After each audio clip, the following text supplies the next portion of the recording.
Shunt excited में क्या है खास? यहाँ पॉसिबल नहीं है आईएफ का कांस्टेंट रहना, तो सिर्फ एक ही कांस्टेंट हमें रखना है, वो है स्पीड कांस्टेंट रहेगी। लोड को हम बदलेंगे ही, उसकी वजह से लोड करंट भी बदलेगा। मतलब यहाँ पर एक्सटर्नल कैरेक्टरिस्टिक्स ड्रॉ करने के थोड़े से हालात बदल गए। कर्व तो प्लॉट होगा आई और वीटी के बीच में ही, पर कॉन्सिक्वेंसेस क्या क्या है? आरएल बढ़ाते जा रहे हैं, लोड बढ़ता जा रहा है, तो आर्मेचर करंट बढ़ता चला जा रहा है, तो आई आरए ड्रॉप बढ़ रहा है, आर्मेचर रिएक्शन ड्रॉप बढ़ रहा है। मतलब दोनों की वजह से वीटी में कमी आ रही है। मतलब एक EAO माइनस EAR है और माइनस IARA, दो ड्रॉप्स हो रहे हैं।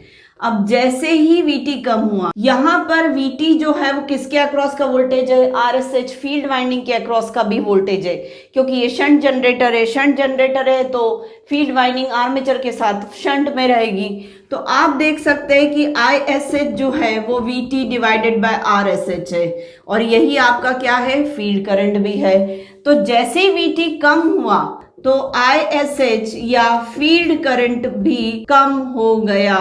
मतलब फ्लक्स कम हो रहा है, फ्लक्स कम हो गया, पोल्स की स्ट्रेंथ कम हो गई, और पोल्स की स्ट्रेंथ कम होगी मतलब फिर से आर्मेचर जनरेटेड वोल्टेज EAO ही कम हो जा रहा है। मतलब एक ड्रॉप आपको फील्ड करंट के कमी की वजह से मिल रहा है, जो कि EAO को कम कर दे रहा है। मतलब कितने ड्रॉप्स मिल रहे हैं आप लोगों को? 3 टाइप के ड्रॉप्स मिल रहे हैं। 2 ड्रॉप्स तो ये हो गए, और एक ड्रॉप जो है वो IF के कम होने की वजह से हो रहा है। मतलब EAO की अगर लाइन में ये वाली मान लूं, लोड करंट आए बढ़ने के साथ या आर्मेचर करंट बढ़ने के साथ एक ड्रॉप हो रहा है ड्यू टू IF, दूसरा ड्रॉप हो रहा है EAR का, आर्मेचर रिएक्शन का, और तीसरा ड्रॉप हो रहा है IARA का। इस तरीके से 3 ड्रॉप्स यहाँ पर आ रहे हैं, 2 नहीं। यही वाला कॉन्सेप्ट फॉलो होगा कंपाउंड डीसी जनरेटर में भी, क्योंकि कंपाउंड में भी शंट जनरेटर्स होते हैं, एक लॉन्ग शंट और एक शॉर्ट शंट। वहां पे भी फील्ड करंट कम होने की वजह से एक तीसरे टाइप का ड्रॉप होने लगेगा। हाँ, सीरीज एक्साइटेड का इसी टाइप का कर्व मिलेगा आपको, क्योंकि सीरीज एक्साइटेड में आर्मेचर के साथ फील्ड वाइंडिंग सीरीज में होती, तो एक बार आर्मेचर